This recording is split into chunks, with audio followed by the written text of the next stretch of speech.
കരുവന്നൂർ കള്ളപ്പണ ഇടപാട് കേസ് പ്രതി PR അരവിന്ദാക്ഷന് ഹൈക്കോടതി ജാമ്യം അനുവദിച്ചു. മകളുടെ വിവാഹാവശ്യത്തിനാണ് 10 ദിവസത്തേക്ക് ഉപാധികളോടെ ജാമ്യം അനുവദിച്ചത്.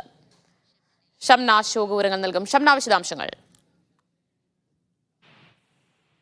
ബന്ധപ്പെട്ട ഈ കേസിൽ ആദ്യഘട്ടത്തിൽ അറസ്റ്റിലായ പ്രതികളുടെ കൂട്ടത്തിൽ PR അരവിന്ദാക്ഷന് ഉൾപ്പെട്ടിരുന്നു. എന്നാൽ അരവിന്ദാക്ഷന് ജാമ്യം നൽകരുത് എന്ന് കീഴ്ക്കോടതിയിൽ ശക്തമായി തന്നെ, വിചാരണ കോടതിയിൽ ശക്തമായി തന്നെ ED എതിർപ്പ് ചെയ്തിരുന്നു. അതിന് പിന്നാലെയാണ് ആ ജാമ്യാപേക്ഷ തള്ളിയതിന് പിന്നാലെയാണ് ഹൈക്കോടതിയെ സമീപിക്കുന്നത്. അതിലൊരു ഇടക്കാല ജാമ്യമാണ് അരവിന്ദാക്ഷൻ ആവശ്യപ്പെട്ടിട്ടുണ്ടായിരുന്നത്. മകളുടെ വിവാഹമാണ്, അതുകൊണ്ട് ഇടക്കാല ജാമ്യം അനുവദിക്കണം എന്നുള്ളതായിരുന്നു കോടതിയിൽ പ്രധാനമായും ആവശ്യമായി മുന്നോട്ട് വെച്ചിട്ടുണ്ടായിരുന്നത്. അരവിന്ദാക്ഷന്റെ ഈ ആവശ്യത്തെ എൻഫോഴ്സ്മെന്റ് ഡയറക്ടറേറ്റ് എതിർത്തിട്ടില്ല. അതുകൊണ്ട് തന്നെ ഒരു ഇടക്കാല ജാമ്യമാണ് അരവിന്ദാക്ഷന് ലഭിച്ചിട്ടുള്ളത്. 10 ദിവസത്തേക്ക് ഉപാധികളോടെ ജാമ്യം നൽകുന്നു എന്നുള്ളതാണ് കോടതി പറഞ്ഞിട്ടുള്ളത്. വിവാഹ ആവശ്യത്തിന് ശേഷം, അത് പൂർത്തിയായതിനു ശേഷം 10 ദിവസത്തിന് ശേഷം ഈ അരവിന്ദാക്ഷൻ ജയിലിലേക്ക് മടങ്ങേണ്ടി വരും. ഏതായാലും അരവിന്ദാക്ഷന്റെ ജാമ്യത്തെ ഇന്ന് എതിർക്കാൻ ED തയ്യാറായിട്ടില്ല. അത് മകളുടെ വിവാഹ കാര്യമായതുകൊണ്ട് തന്നെ അക്കാര്യത്തിൽ എതിർപ്പില്ല എന്നുള്ള കാര്യമാണ് എൻഫോഴ്സ്മെന്റ് ഡയറക്ടറേറ്റ് കോടതിയെ അറിയിച്ചിട്ടുള്ളത്.